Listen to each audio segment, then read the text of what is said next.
Good morning, good afternoon, and good evening, everybody. My name is Yogesh Shavda. I'm the founder of Y2S Consulting and a professor at the University of South Carolina. I am so delighted today to have Tim Hoskins, the CEO of Quester, here with us. And we're going to have a lively conversation about a topic that is very near and dear to his heart, and also to my heart, which relates to AI. So Tim, welcome to the show. Thank you, Yogesh. This is long overdue.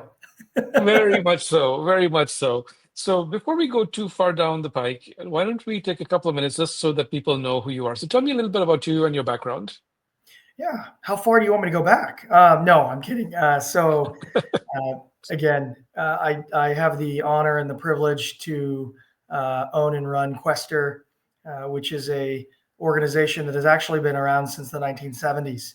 It started Okay. out of academia, Drake University, by Dr. Charles Cleveland, later acquired in the early 2000s by Robert Lewis. And I had the privilege to acquire it in 2022. So I've been with Quester since 2011. Prior to that, I was in information security, believe it or not, and Mhm. was a product manager and was hired to lead growth at Quester, and was promoted to president about 3 or 4 years in, and been there ever since. I think I'll do it for a little longer. There you go. Amazing, Yeah. amazing. Great, a trajectory from a career perspective.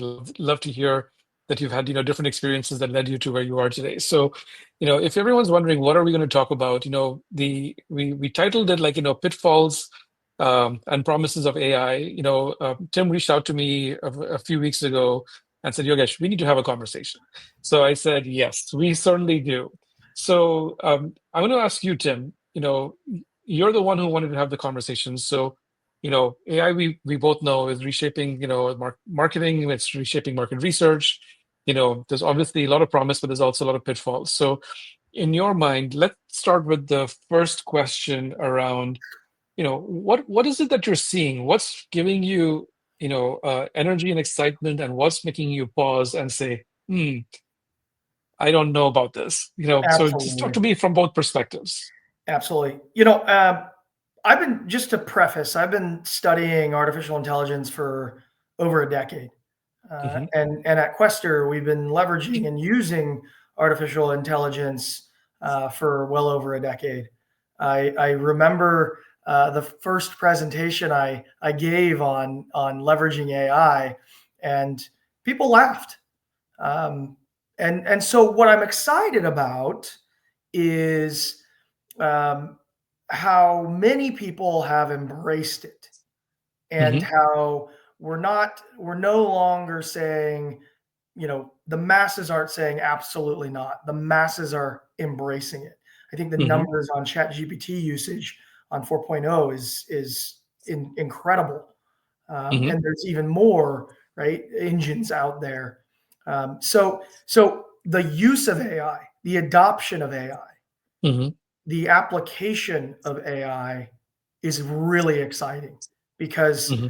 again, for over a decade, it was very painful in the early days talking about it.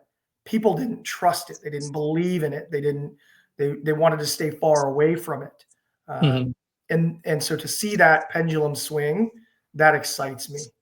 Hmm. Um, what concerns me at the same time is the rush to market Hmm. Say overnight. more. Yeah. Yeah, And say more and about that. and again, I'm not judging anyone or anything. I mean, look, I see the applications, and some of it is really really good. Hmm. Um, but if you think about the last, let's just call it 12 months, Hmm. the rush to market with AI solutions has been unbelievable within our industry. Hmm. And Hmm. so it gives me pause. It gives me pause, because are we trying to commercialize something so that for the fear of missing out? And have we done the due diligence Hmm. to adapt the the systems, to teach the systems, Hmm. to educate people on where the systems fall short and you need the human intervention, Hmm. right? That is the fundamental thing that worries me, because at the end of the day, when we think about our industry, we drive change, we drive decision making, we drive strategy. Hmm. Right? If you are over reliant, it takes a couple of times where maybe it doesn't work, and you've been over reliant, and then do we start getting questioned? Sure. So I'm actually hearing like two or three key themes emerging from what you just said so far. So let me summarize them first and see if that's what you were intending, and then we can kind of unpack each of them, individually.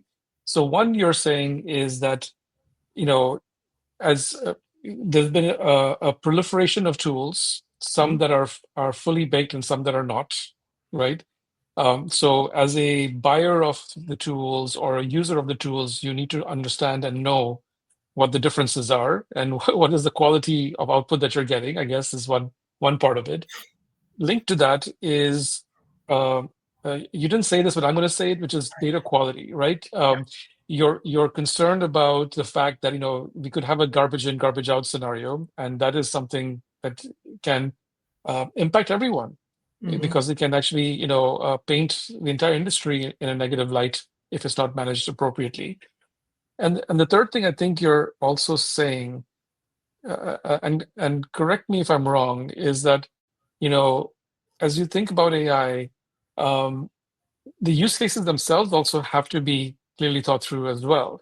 Yeah, Am I picking up on the right themes, or are absolutely. you Absolutely. okay? Yeah. I wrote or I read a quote by somebody Hmm. on LinkedIn, and it's Francesco D'Orazio. And forgive me, Francesco, if I mispronounce your name.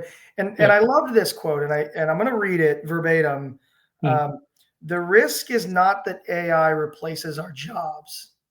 The risk is that it replaces our relationship with the work itself. Huh. Interesting. I thought that was very, very interesting.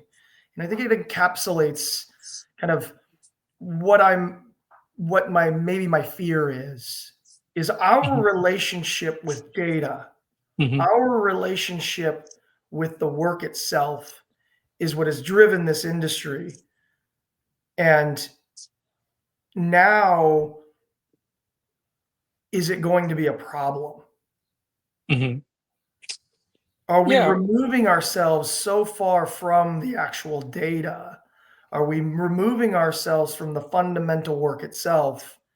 Maybe in the wrong ways, maybe in the right ways, right? These are all just thoughts, Yeah. Yeah. because we really went from most of our world went from very, very little use of AI to heavy reliance on AI Hmm. in 24 months.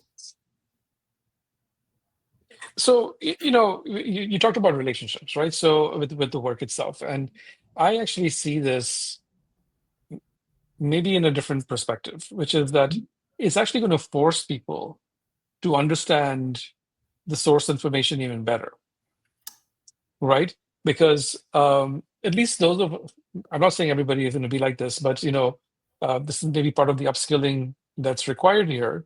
Mhm. Is that when you get output from any of these models, whether it's a large language model like ChatGPT or Claude, or whether you're using a small language model that is very specifically designed for a particular output, you have to understand what data was it ingesting that is leading it to predict the outcomes that you are Yeah, asking it to go predict.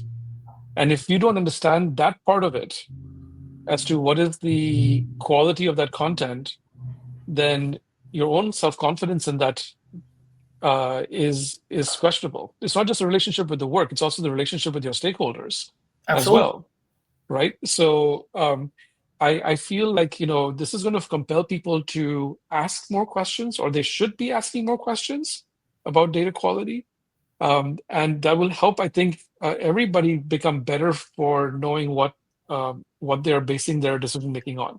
Now, truth be told, I also have a bit of a fundamental issue where there are some people, not everyone, some people who believe that the market research we do is the gold standard. Well, that's not really the gold standard either, you know, because we know there are flaws in data collection on that too. So let's not hold ourselves to a standard that's also flawed. Yeah. No, I think that what you just said really is the most important thing. And if for those of you that are listening currently or will listen in the future, I think that what Yogesh said is the one key takeaway. Understand and ask questions on how it was built and the data that it operates off of. Yeah. If you fundamentally don't understand that, or you're being told it's a black box, right? Hmm. You have every right to question. Exactly. Exactly. And in that, let's bring in, some of these other comments, right? Which is how much of it's being driven by human data versus synthetic data, Absolutely. right? And what's that mix? That's absolutely right. So tell me, what are you seeing in that context? Where's your thoughts? Where are your thoughts on that? And what are you doing at Quester that could maybe may set the bar for everyone else, perhaps? So tell me what you're up to. So, I mean, we've built all of our models based off of actual respondent data Hmm. from, over 15 years of respondent data. Hmm. And so in many ways, none of our data is synthetic. Okay. Synthetic data is something that I'm interested in. Hmm. I am. It's something that I'm watching very, very closely. I think Hmm. there are areas where we see value, Hmm. but again, it's how is that data it goes back to that fundamental key takeaway. Hmm. How was that data produced, and off of what other data was it produced? Correct. Yeah. Right. So, I mean, if we just think about let's just take like one small tiny data set, user reviews. Hmm. I read somewhere online that the number of user reviews that are either driven by AI now and or somebody has been paid to Hmm. put that review out there is up to 40%, Hmm. right? Hmm. Let's just pretend for a moment that that data is part of what it's being modeled off of. Does that mean that 40% of the data wasn't accurate? It could be. Yeah, absolutely. Right. So, right. But And yeah. we also know that data produced by AI, let's just say on the internet, news articles, etc. AI Yeah. is writing more and more content. Hmm. Right? Many of these models ingest what was been said online. Yeah. And so at what level do we get into an instance where the AI is just really just in a feedback loop with itself? Yeah. So a couple of things, right? So let's kind of like separate out. So when we talk about synthetic data, right, and you're right that there's going to be some source information that's going to feed or Yes. to drive artificially generated data, right? Now, there's a bit of a misconception here, and you kind of like touched upon it. So I want to just kind of like clarify it for everyone, right? Which is that first of all, synthetic data is not intended to replace existing data. It's meant to augment or complement existing data. So I want to start by saying that first, right? Very key. Now, yeah. But So that's what, but Yogesh, the key is yeah. does everybody believe that? Not yet. No, people don't, right? Half the debates that are happening in the market research industry today is around that particular point of saying, oh, this is going to replace and therefore I don't like it. Is it actually, predictive of, human data? And, and we're seeing all that kind of, stuff happening. And, there are people out there who've even come out and said, synthetic data is terrible. We should not pursue it, et cetera, right? So and I'm not saying that, and I do not mean to disparage anybody, but I'm just saying that, you know, they built their points of view based on a premise that this is a replacement strategy or a cannibalization strategy of human data. I'm not operating from that premise. I'm operating from the premise of saying, what is the utility and value of synthetic data? Because it didn't come from the marketing world. Synthetic data has been around for over a decade or two, Mhm. in the supply chain world, right? Um, and the software world, to be honest with you. So, if we think about what is the actual utility of it, synthetic data is intended for some very specific use cases, Yep. right? So, examples like, if you're looking for a niche audience where you have a hard time finding data, can synthetic data be applied to fill those gaps in information that exist for a niche audience, for example? That could be one thing. And I actually have done some of those, kind of like tests, through my students, as well as in some other work where we were able to generate synthetic data, and we were able to get somewhat granular. I'm not saying all the way granular to what you would have gotten if you were doing, primary research, but we got far enough where, the client was like, "Wow, we didn't expect you to get that far using synthetic data. We were pretty surprised and we were pretty impressed with what you've gotten." Right. So, and importantly, for me, the validation was the client's response in saying, "There's nothing you're saying to us that makes us question the validity of the information that you've got." Right? And these are people who are domain experts. They know what they were talking about, their industry. I wasn't an industry expert in that particular case, but they were, and they were satisfied with it, right?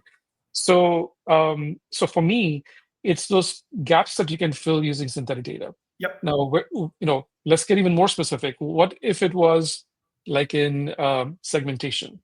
Could you use synthetic data to help you with segmentation? I would say the answer is yes, right?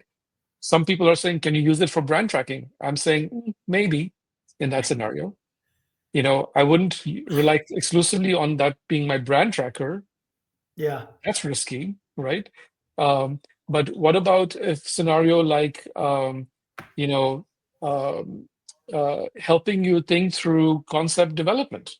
I would say yes, Yeah. right?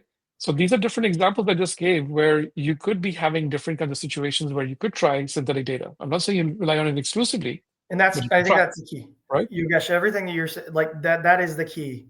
You cannot rely on it exclusively, Hmm. and you have to experiment with it. Correct. I think that that is the most important thing for many of the what we're seeing. And I'm not putting a blanket statement on all companies and on all Hmm. solutions. I want to be very careful. I'm not saying that at all. Yeah. Many of the companies I talked to recently showed Hmm. me a fair amount of research on research where I became very, very comfortable. Hmm. Hmm. But we are still in the experimentation age Yeah. of adoption. Agree. But here's the thing, right? I said synthetic data should not be the replacement for human data. Then what is the actual utility value for this? It's not even the niche audience and stuff and all that kind of stuff. It's actually for simulations.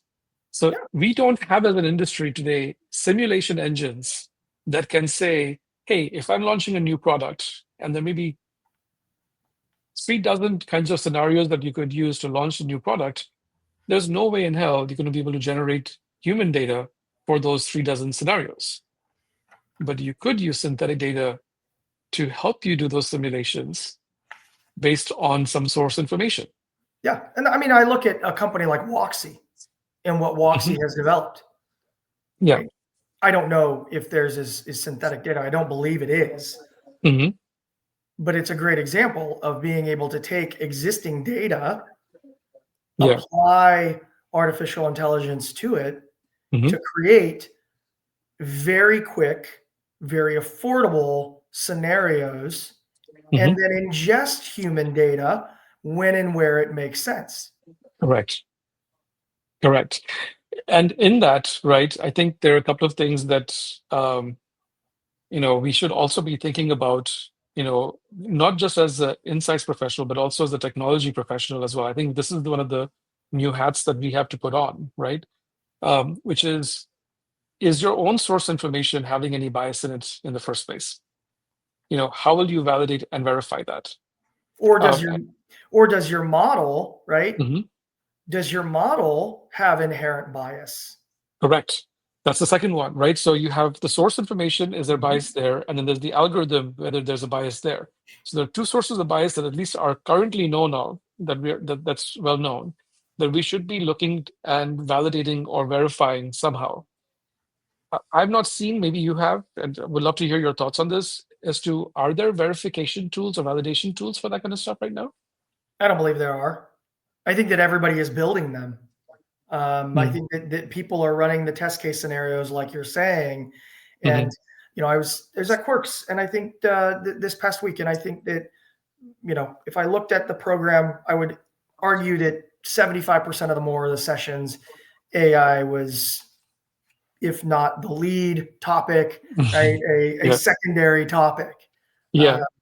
I was very pleased to hear coming out of those presentations, talking to a lot of my colleagues who went to a lot of them and other attendees, that there was research on research that was being conducted. There Mhm, was test scenarios, cases, etc. Um, I, the thing that I'm looking at is for the broader industry as this mhm. goes from adoption for early adopters. We're in the early adopter stage, Yep. right? Once we start to get, to the masses, we can't forget that testing and experimentation still has to continue to happen Mhm, because these mhm. models are ever changing, Yep. biases are ever changing, Mhm, right? So it's not just test it once, launch it. It's continuous testing, continuous validation. Yogesh, you and I talked about this. I mean, we saw the differences between 3.5 and 4.0, yes. right? Yes. Yep. So if you as an organization have leveraged that model, Mhm, right? What is the testing and that's being done every time a new model is launched, a new version is launched? mhm, mhm. Yeah. And therein lies a rub. So, for brands that are trying to implement, right?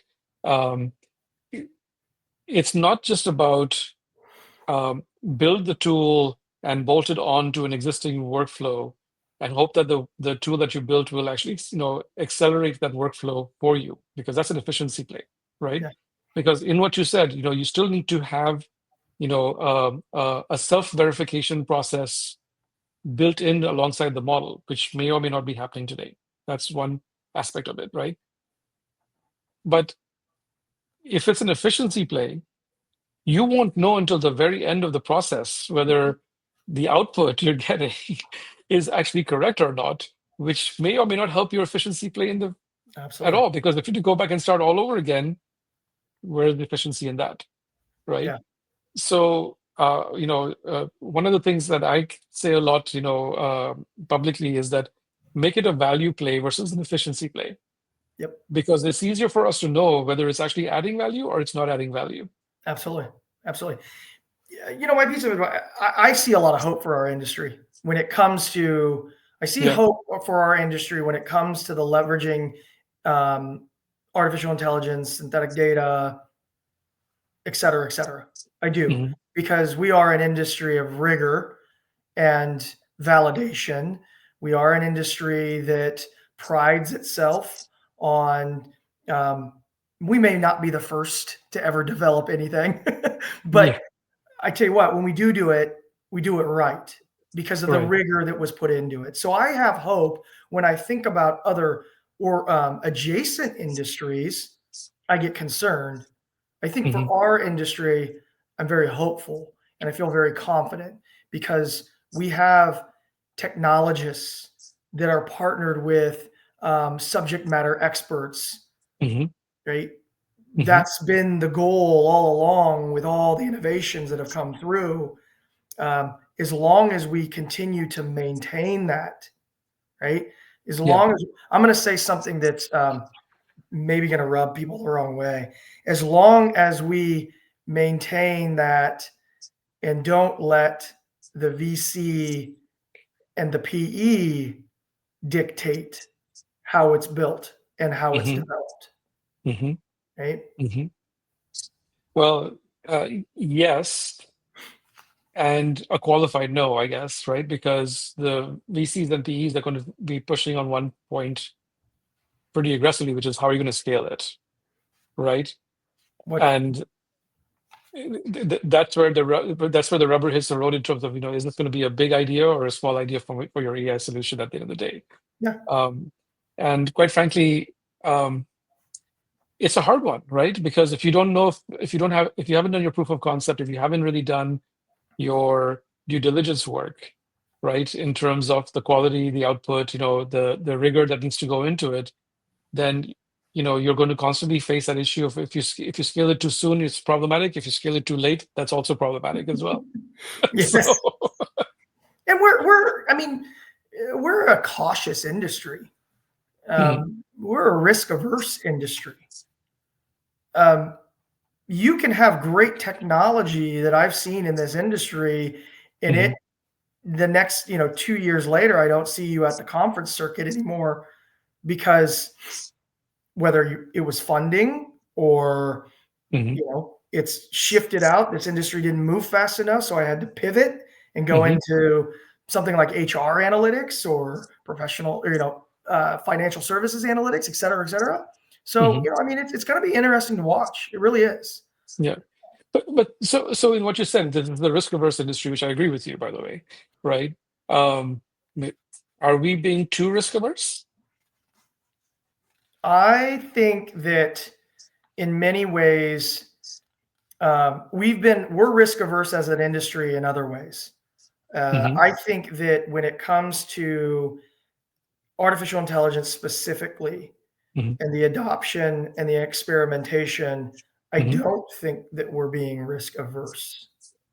What's going to be interesting, though, Yogesh, is many of the solutions that are being developed. When I walk around and look at them at a conference, Yeah. right? It's a direct to client model. Hmm. Most of them, Hmm. right? The clients have a lot of tools, and these are just more and more and more tools. Yeah. And so I think that in reading Jason Howard's post this morning, it's if you're developing a solution, what are the jobs to be done that you're Hmm. trying to satisfy for your consumer? Hmm. Hmm. My biggest fear for companies that are entering this space is that we're building AI widgets. Hmm. We're not Hmm. building AI solutions. Yes. Yes. So, do you have more to say on that point? Because I have a lot to say on that point. I want you to like sometimes, my job, Yogesh, is to just throw little things out there and let you run with it. Yeah. So, yes. So, at the Qual 360 conference a few weeks ago in DC, I was doing a workshop around custom GPT agents, and I was reminding people that back in 2022, when I actually got back on the conference circuit again after like a 10-year hiatus, I had actually done a call to action in March of 2022 saying that AI is coming and we better be prepared for that. And I knew nothing about OpenAI at that time, by the way, right? That was March 2022, December 2022, OpenAI launched with ChatGPT, and the world changed for all of us, right? So 6 months prior, I was already kind of like talking about it. So this time around, this year, when I went to the same conference, same stage, I said that now there's a new call to action for all of us, which is, you know, don't build tools that are widgets like you just described, build AI native solutions and workflows. And you mentioned Jason Hour's name. Mhm. Jason's going to be on this podcast in about a month's time, Oh, right? that'll be a good one. Yeah, so he's going to be talking about how people are, how the VCs and the private equity, and how do investors look at this space from a market research perspective. So that's going to be an interesting conversation. But right after him, I'm hoping to have one of his investment companies that he's he's put money behind, also on the show, right? And if you look at how they're developing an entire ecosystem Yep. and workflow process, right? That's getting to the solution point that you're making. So there are new companies that are emerging, and they're emerging very quickly with solutions. So those companies today who are thinking of like widgets and bolt-ons to their existing workflows, it ain't going to be differentiating in another year or two's time, Yeah. quite frankly speaking. Yeah. I mean, we went from an industry where there was maybe a couple AI moderators. Mm-hmm. Then now within 2 years, I think I counted 8 to 10. Yeah. Yeah. Right. So that's the other big thing, right? If you're going to develop AI, Mm-hmm. in many ways, you have to be careful not to create a solution that can actually be easily replicated and commoditized. I want everyone to succeed, Yogesh. I mean, I really do. I Sure. want it would be amazing for our industry if we had these successes. Yeah. But if we are all creating the exact same things, Mm-hmm. it's nothing but a race to the bottom because there's no differentiation. No. And to be honest with you, there wasn't differentiation even before AI was there, to be honest with you, right? That's why there was also, the mantra better, faster, cheaper. It really became more about faster, cheaper than better, right? In the last couple of decades, right? So I'm with you on that. So let me ask you this. Yep. So you're raising the right question, right? Around, hey, this is going to be a race to the bottom if everyone's doing the same thing. Is the starting point trying to replicate what we've done things in the past? Or is the starting point, anchoring on some future state and designing against a future state that is not linked to the current state? What are your That's it. thoughts on that? I think that's it. I think that you have to design for the future state, knowing respecting the history in the past. Mm-hmm. That is one thing I do love about this industry. We have a deep amount of respect for the history. Mm-hmm. We have a deep amount of respect for how we've been able to progress various different, maybe analytic techniques, designs, you name it. We are adaptable, but we have to start looking at the future. The future is everyone will have this at their fingertips at one way or another. Mm-hmm. The future is that if you think about your job today, I think about some of my analysts today. Mm-hmm. We are designing for a world where a minimum of 50% of the work that our analysts do today, they will have a tool or a solutions, etc.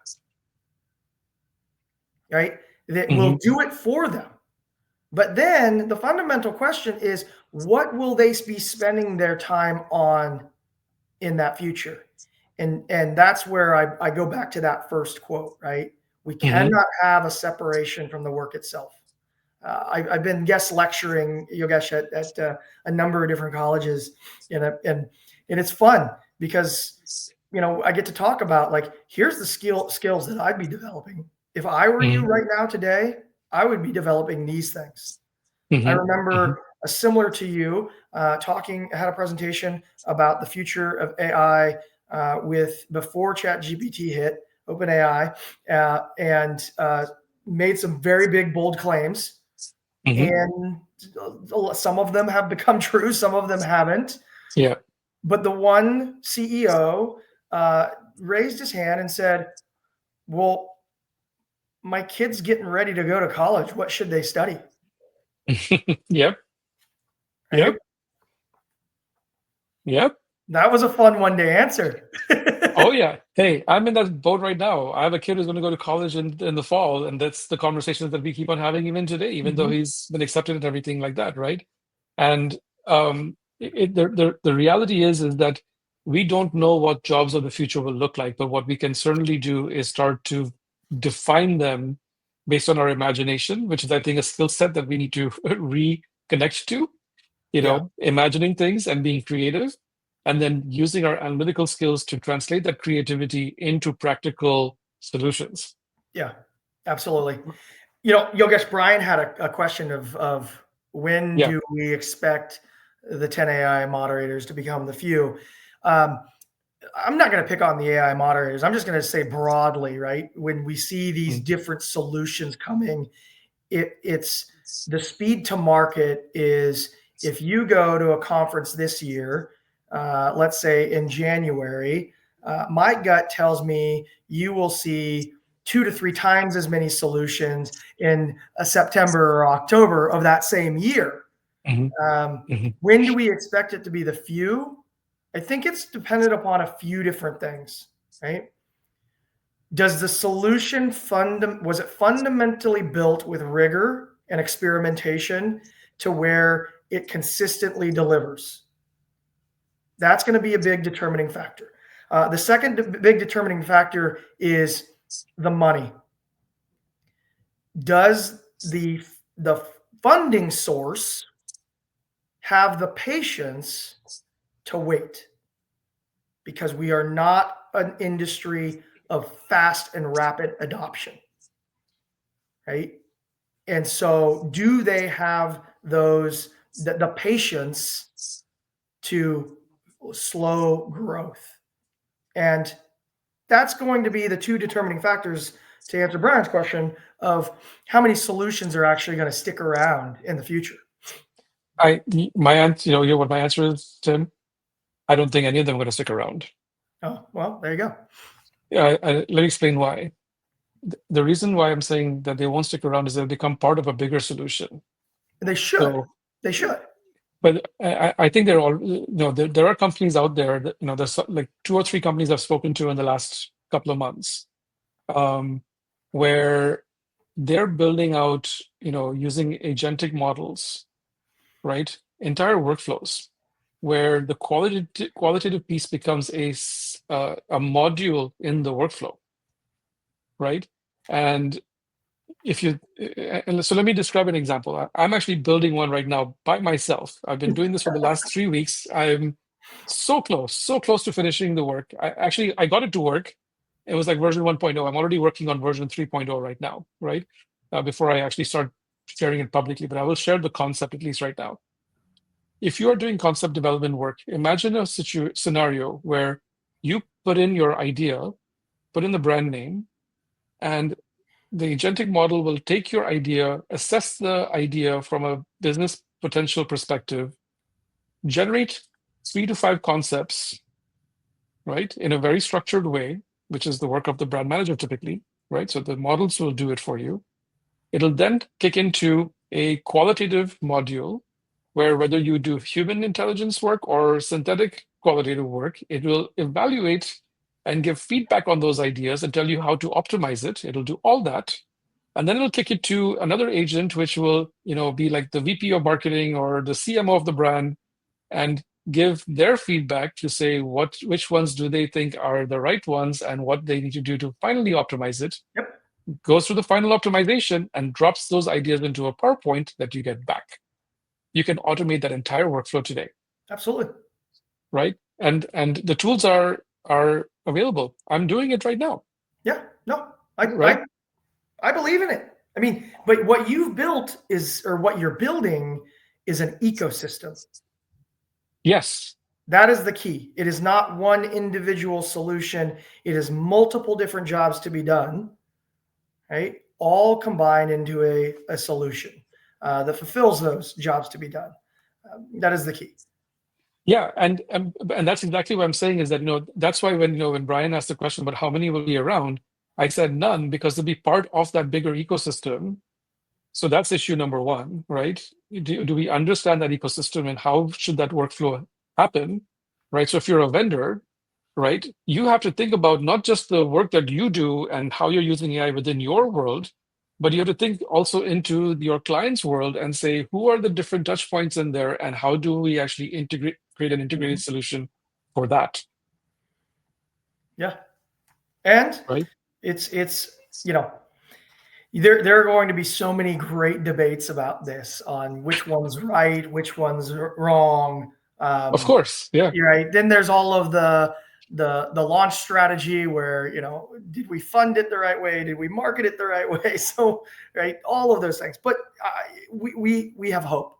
I think that's hope through caution and experimentation, so vitally important. And then there are companies like Western, right, that we're taking a completely different approach. Mm-hmm. Right? Mm-hmm. We were for many, many years the only ones talking about AI, and now we rarely talk about AI. Right? 2 years ago, Yeah. we stopped. Mm-hmm. Um, and it's not because we don't believe in it. We still use it every single day. But for us, it is part of the entire solution. And our Mm-hmm. jobs to be done that we're doing for our clients are fundamentally changing. It Mm-hmm. is not test a concept. It is not develop a concept. It is launch me a product that is going to get this much share and have this much revenue in the next 2 to 3 to 5 years. Mm-hmm. Change my brand so that I can go from here to here. Mm-hmm. Right? We are outcome focused. Where AI fits within that development or that journey to the outcome, it depends on the solutions that are available. Mm-hmm. It depends on the organization, right? Mm-hmm. It depends also upon the fact that we're in a very, very, I mean, I haven't looked at the market today, but I assume it's down, Yep. Pretty right? badly again. So, Once we yep. get through, let's say the import inventory, once it's gone Mm-hmm. and it starts to be replenished and consumers see a higher price point, right? Do the models understand that? Are they taking in a across the board 10% tariff in the way that it's going to affect human decision making? Right? So again, we're in that period of caution.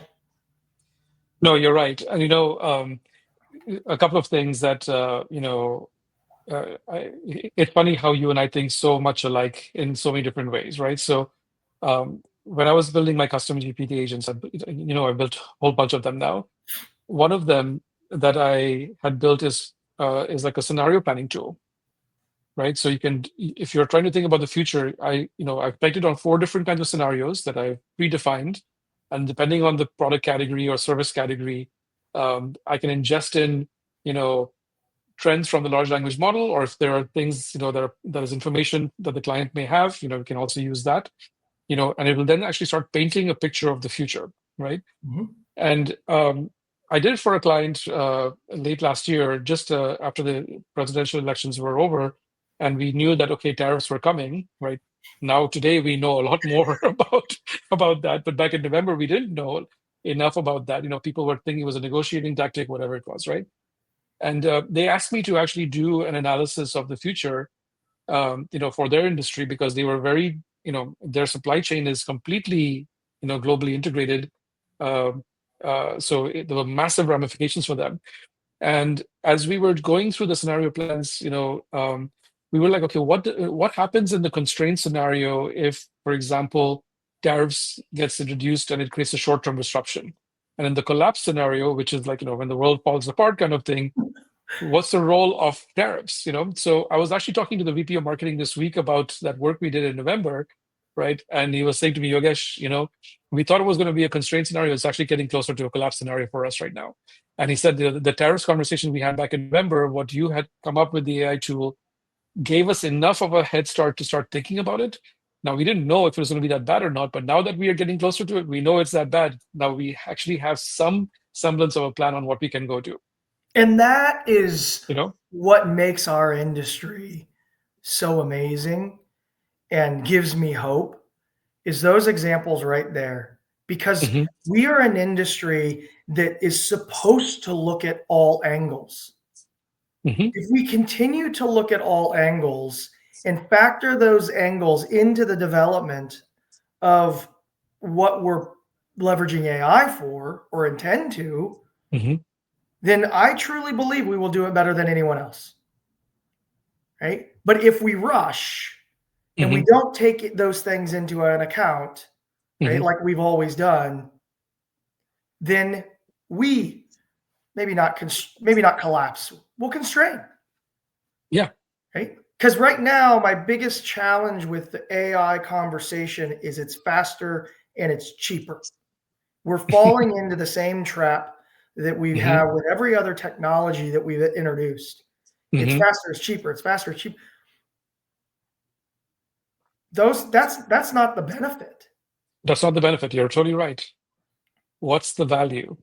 What is the value? You gave actually the best answer so far. I talk about value, but you actually made it more specific by talking about jobs to be done, right?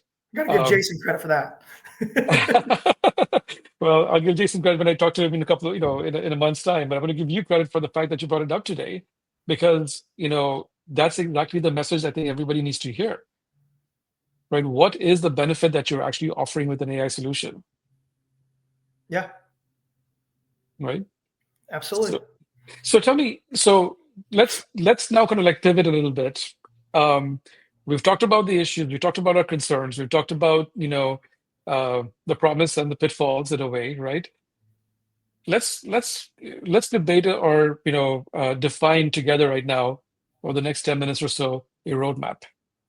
What would we want to see the industry do? What would be the steps that we would like the industry to take that can do what you're suggesting, right? Around creating value and not focusing on faster, cheaper kind of Yeah, mindset. I think that if we look back at history, um, everyone has always talked to me about this industry has always been against the black box solution, Hmm. right? And we even have other players that come into our industry and they offer the black box solution and it drives people nuts. Hmm. Um, the roadmap, I think, is to be transparent. Hmm. I'm not saying share your secrets and your solution, but our industry has been successful at designing new methods, whether they be data collection or analytic or whatever, not just because of research on research, but also because of its transparency. Hmm. Hmm. Right. And so transparency, I think, goes to how you have built the systems, but also transparency in what are its limitations. Hmm. Hmm. Right. I think that is those are the foundational kind of elements, I think, for any roadmap of what we do as an industry. Yeah, so I agree with you. So Kirti Singh from Procter and Gamble, the Chief Insights Officer at P&G, he was at TMRE last fall, or in December, rather, I should say, in Orlando. And one of the things he talked about in his keynote was the need for data labels, right? Hmm. So as a way to um, get that transparency, right? Where is the data coming from? What is the data quality? Is it fully human? Is it partially human and synthetic, etc.? What are your thoughts on that? It falls into the transparency camp. And we have to do it. We have to Right. do it. Okay. So one part is data, the data itself, and having transparency on data collection, right? Mhm. You brought up the transparency around the system, the algorithm in a way, without giving away the Yeah. company's secret sauce, right? What else? Are there other places where you should have transparency as well? Um, I think that I mean, you got to be transparent about what you're using. Is it an enterprise model? Like, do you own everything or not? Oh, okay. So the IP part of it, basically. Yeah. Okay. I mean, you got to, if you're going and putting forth strategies and ideas, do you actually own them? Because you got to go back to your MSAs too that you Hmm. sign, because you're Hmm. handing all of that and they have full ownership if you've been paid for it. Hmm. Right? But if hidden in some user agreement of a solution that you're using, there's that they technically own it, Hmm. right? We have to be careful about that too. What about security and privacy? I think that I mean, without a doubt, we have to have security. We have to have privacy. Hmm. I even would challenge that if you are, let's take the synthetic data, for Hmm. example, or even if you're building out synthetic respondents. Hmm. Are we going to be, if that is what somebody is doing, right? When they recruit those individuals as the baseline data, are you going to be honest with them about what you're using it for? Right. Because if you think about it, it's like from the synthetic respondent perspective, which I think all of this is awesome, right? I think it's Yeah. so cool. I'm just saying that, like, we have always been honest with respondents. We are compensating you for your opinions, your thoughts, your feelings in exchange for what? Right? Hmm. The Hmm. synthetic respondents ones is like I'm I read somebody posted about this, and I was like, that's really interesting because you're paying them, right, to ultimately make it so that they're not going to get as much work in the future, or won't be necessary as much in the future. That's true. You know what I mean? That's true. So is there like a royalty aspect to it that they Is can there, have that? if I was like that, if I was Mm. in the small incidence of something, and as a Yeah, consumer or person, like, I would ask for that royalty. I'd never get it, but it doesn't hurt to ask. We're in the of early days. course. If you don't ask, if you don't take the shot, you never score, right?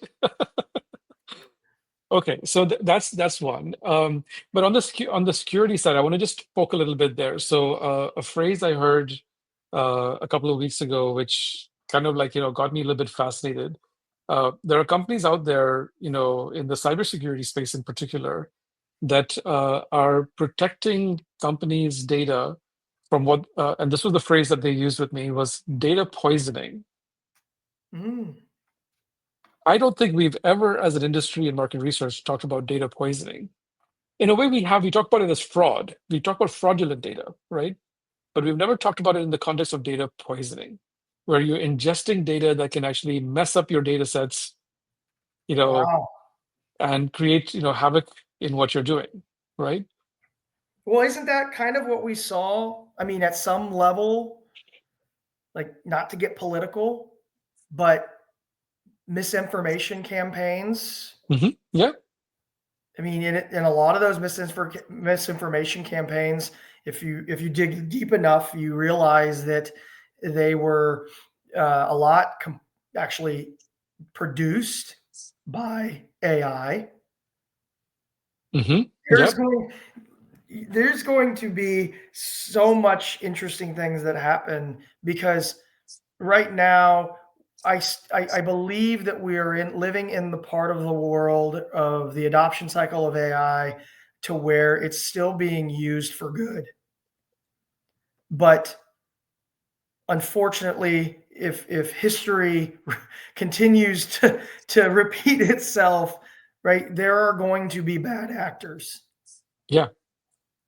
Yeah. So is that something we should be thinking about and being, as an industry, thinking about how to protect ourselves and have guardrails around that? Yeah, yeah, and I think that, you know then all of a sudden you're looking at financially, right? I know how much we invest in IT security every single year. Hmm. Those costs are going to continue to increase. Hmm. So, are we really cheaper in the long run? Because I got to pay for that somehow. Yeah, Or exactly, are we right? just shifting dollars around? Right? Yeah. That's very interesting. Yeah. So, privacy is one, security is another one from a transparency perspective. Are there any other things that I may have missed? My big fear is a race to the bottom on pricing. Okay, I pricing is the other one. Yeah. Yeah, So, I think my biggest fear, Yogesh, is that it is, as we continue to move along this journey, because it really is available to everyone. mhm, I mean, you yourself built, and I'm not discounting when I say this, I'm not discounting your efforts and your knowledge, but you yourself built a solution in how many weeks? 3 weeks. Okay, 3 weeks. Hmm. Now let's pretend that there are 100 people listening to this conversation that we're having. What's from stopping any one of them from taking your idea now and building it themselves? Nothing. Nothing. Nothing at all, right? Nothing at all. And there's no IP, there's no royalty, there's nothing in that scenario. And I know it. I didn't share this without having thought about that question in the first place, right? Because I know there'll be others who will design better, smarter tools than I can design. I'm a team of Yeah. one right now, right? And I'm Yeah. playing. But what I do know that's going to be the differentiating factor for what I build versus what somebody else is building Yeah. comes back to what you said in the beginning of this call, which is, what's your relationship with the work? In my case, it's my experience of having worked for 25 plus years in marketing and market research, and that experience nobody can replicate. That's fine, There you go. Yeah. right? So even if the tool is underperforming or getting me, say, half of the way there, I can close that gap with my experience.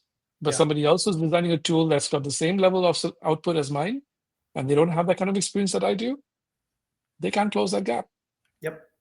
We are our philosophy on AI, and I'll share it with everyone here. So it's the tools that we are building aren't for commercialization. They're for our teams.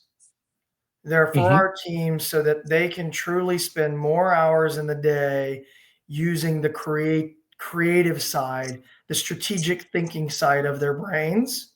Hmm. Hmm. And that's where we are going to use AI as an enabler to do that. Right. Right? So, but all the other AI, if I'm being honest, I'm in the sit back and see mode. Yeah. I love watching other people create. I love watching other people develop um, and the solutions. And Hmm. there's so much out there right now that there are times where I don't feel like we have to, right? But we're also a very different company in what we do for organizations. But as I start to look at the fact that you can build once you have the idea. We don't at Quester, we don't need to be first. We were Right. first to the market originally, Hmm. Hmm. right? And I got to tell you, it was painful. Of course. It Yeah, because wasn't. you're building the market. It was not always rainbows and butterflies. Never is. It never Uh, is.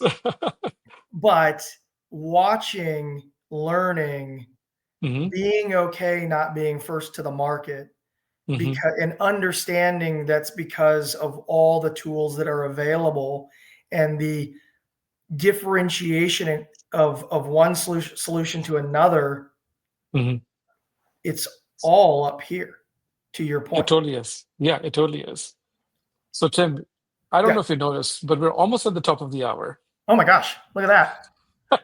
So I have one last question. So I want to do this in literally like 45 seconds, right? Okay. For the audience that's listened in today, right? They've had their comments. There's been a number of comments that have been coming through as you've seen. As you're looking to the future, what would be that one piece of advice you'd give everybody about everything that's happening around us right now? My one piece of advice is the same piece of advice that Nakia Revelek provided at CRC last year in her keynote address. Double down on creativity. Like if you think about our brains and Hmm. what we do every day, how are you leveraging the creative side of your brain? How are you flexing that muscle? Right? Hmm. There it Hmm. is. There you go. Well, Tim, this has been an amazing hour. I cannot thank you enough for coming on, and being so gracious with your time and your perspective, and your deep desire to help the industry advance. Yep. So thank you so much for taking the time to do that. I know you care a lot about this, and I know you're Yeah. deeply passionate about this. And just a special call out to Vanita Deo, who introduced Ah, the two of yeah. us to each other, right?